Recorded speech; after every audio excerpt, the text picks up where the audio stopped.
di pundak. Selamat pagi semua, ku nantikan dirimu di depan kelasmu, menantikan kami, guruku tersayang. Assalamualaikum warahmatullahi wabarakatuh. Waalaikumsalam warahmatullahi wabarakatuh. Kedatangan saya ketiga kalinya bahas pendampingan ketiga ada untuk pendampingan individu 2 yang berlangsung pada hari ini. Saya ingin fokus pendampingan kita pada hari ini ada 4 ya, di antaranya itu pengumpulan survei feedback 360 itu sudah kita lakukan tadi. Kemudian yang kedua, diskusi penerapan komunitas praktisi di sekolah dengan menggunakan lembar kerja di Lokakarya 1 dengan pertanyaan kunci seputar capaian, tantangan, diskusi, solusi tantangan. Kemudian yang ketiga, refleksi penerapan positif disiplin di kelas calon guru penggerak. Dan fokus yang keempat yaitu diskusi refleksi menjalankan tugas untuk dibawa ke Lokakarya ketiga. Dan yang sama tentang proses apa yang sudah berjalan selama 1 bulan terakhir atau pada bulan ketiga ini. Baik, terima kasih, Pak. Jadi untuk 1 bulan terakhir setelah Lokakarya kedua kemarin, di dalam Lokakarya kami mendapat ilmu baru, yaitu dengan materi pembentukan komunitas. Pembentukan komunitas. Kemudian dari situ kita seperti apa yang Ibu sampaikan tadi, bagaimana kita merintis sebuah komunitas di sekolah. Kemudian bagaimana membuat perencanaan dan refleksi dan lain sebagainya.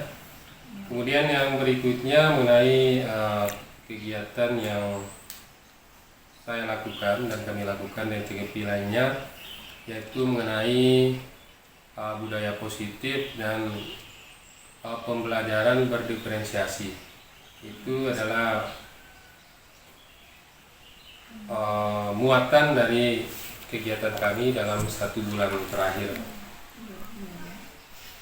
Nah, bisa dijelaskan sedikit Pak Has apa sih yang dimaksud dengan pembelajaran berdiferensiasi ini? Ya, pembelajaran berdiferensiasi pada dasarnya itu adalah pembelajaran yang merupakan penerapan dari nilai, salah satu nilai guru penggerak, yaitu berpihak pada murid atau berorientasi pada murid, di mana dalam materi ini CGP dapat memetakan siswa baik dari segi kemampuan siswa, baik kesiapan belajar siswa, kemudian profil belajar siswa, sehingga di dalam pembelajaran kemampuan yang berbeda, tetapi kita dapat perlakukan siswa sesuai dengan minatnya. Jadi bukan berarti ada 20 siswa kita harus membuat sesuatu itu 20 dengan 20 cara, tetapi kita dapat mengelompokkan dengan berdasarkan minat siswa. Misalkan yang minat olahraga, kita arahkan ke materi-materi sifatnya olahraga. Sains kita arahkan ke sains, kemudian seni mungkin siswa kita arahkan ke seni. Mungkin itu gambaran umum mengenai pembelajaran berdiferensiasi. Kemudian apa yang menjadi rencana tindak lanjut pendampingan sebelumnya? Ya, pendampingan sebelumnya kemarin kita sudah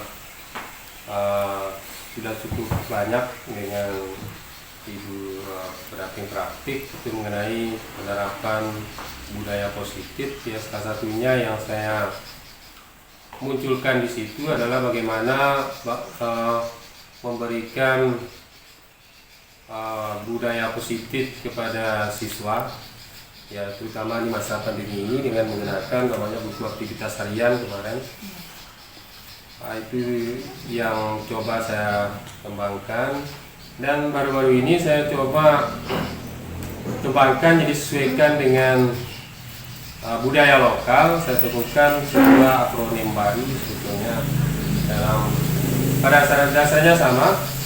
Akronim ini mungkin lebih sifat lokal, yaitu batutir.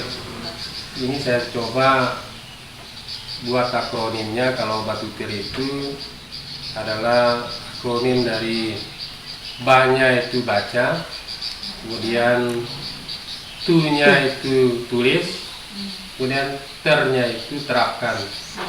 Jadi apa yang siswa baca, apa yang siswa tulis nantinya itu dapat diterapkan dalam kehidupan sehari-hari.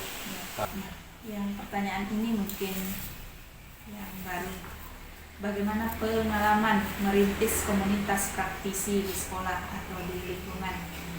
Khusus untuk di komunitas guru, dalam merintis komunitas yang di sekolah tempat mengajar, saya alhamdulillah sudah membuat satu komunitas yang walaupun sebelumnya sifatnya masih belum terarah. Jadi melalui CGP ini, pendidikan guru penggerak, saya mendapat pelajaran bagaimana merintis sebuah komunitas. Tentunya untuk bagaimana dari pelajaran yang saya ambil, bagaimana menghasilkan praktik baik sebetulnya, kemudian dapat menularkan ke teman-teman lainnya. Apakah capaian kegiatan sesuai dengan harapan dan tujuan tentang komunitas ini? Capaian kegiatannya? Ya, capaian kegiatan ya saya padukan dengan tugas yang dan hasil dari pendidikan guru penggerak. Itu salah satu program saya dalam membuat budaya positif.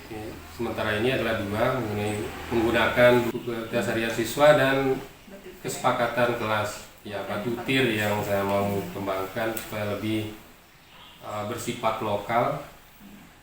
Itu yang dua ini yang coba saya tonjolkan di dalam komunitas. Respon guru juga sangat tertarik dengan apa yang telah dan sedang saya lakukan. Nah, apakah ada tantangan selama penerapan komunitas praktisi di sekolah? Kalau ada, bagaimana cara mengatasi tantangan tersebut? Ya, tantangan untuk membuat praktisi di sekolah, mungkin secara umum alhamdulillah semuanya sangat mendukung secara keseluruhan dari teman-teman guru di sekolah, dan selama ini apresiasi dari apa yang saya lakukan dan tertarik. Hanya saja mungkin penerapannya, karena ini seperti saya sampaikan masih peralihan tahun ajaran, jadi kita belum bisa secara maksimal, dan insya Allah dalam tahun pelajaran ini kita akan maksimalkan dari apa yang menjadi tujuan kami di komunitasnya. Pak, saya ingin lanjutkan, menarik sekali ini. Bagaimana tanggapan atau pesan murid daripada Pak Has untuk menerapkan positif disiplin di kelas? Bagaimana membuat suatu kesepakatan kelas. Jadi bukan guru saja yang terlibat, tapi siswa juga. Bahkan sampai orang tua bisa terlibat dalam perbuatan kesepakatan kelas. Jadi apabila suatu dibuat sendiri, dan saya coba lihat perkembangannya 2 hari terakhir ini, jadi ada perkembangan. Jadi secara hasilnya siswa lebih berinisiatif. Saat saya mendampingi ini, apa yang Pak Has rasakan? Adakah perubahan dari refleksi ini? Silakan kita refleksikan apa yang baik dan apa yang belum baik. Ya, makasih Bu. Jadi alhamdulillah kedatangan Ibu juga terutama itu mengingatkan mengingatkan kembali kepada kami, saya pribadi, tentang tugas-tugas dan tentunya apa hal-hal yang tadi kendala dan penguatan yang Ibu lakukan tadi, itu yang akan menjadi masukan bagi saya pribadi. Dan secara umum kegiatan refleksi ke diskusi kita berjalan dengan baik. Terima kasih Pak Has, terima kasih semua. Apa yang disampaikan tadi semuanya bagus, alhamdulillah. Perkembangannya mulai kelihatan, kemudian sudah tidak ada kesulitan-kesulitan. Kemudian tantangan-tantangan itu ya memang itu yang perlu kita hadapi dan perlu kita mencari jalan dan solusinya. Baik dengan cara saling berdiskusi, kemudian bisa dengan cara mencari referensi, baik melalui buku-buku maupun modul-modul maupun melalui media digital. Terima kasih Pak Has sudah sekali ya. Kita akhiri untuk diskusi kita hari ini. Terima kasih. Wassalamualaikum warahmatullahi wabarakatuh. Waalaikumsalam warahmatullahi wabarakatuh.